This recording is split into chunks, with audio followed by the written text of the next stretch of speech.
1 октября подорожал проезд в общественном транспорте. Например, по городу теперь он стоит 17 рублей, а билеты выдают по-прежнему на 16, 12 или другую сумму. Законно ли это и будут ли принимать такие билеты в организациях? Переходный период придется подождать где-то минимум 2 недели. Вот. Если после этого уже не будет билетов стоимости, соответствующей стоимости проезда, то, естественно, можно обращаться к нам в транспортный отдел и в управление автодорожного надзора, которое находится на Моторной 9.1, и также налоговая инспекция. Вот.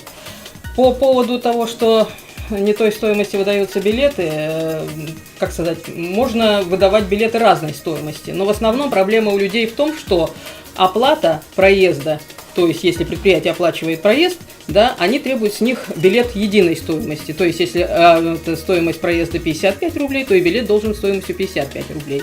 Хотя налоговой позволяется, например, билет скомпоновать, например, 50 рублей и выдать 5 рублей.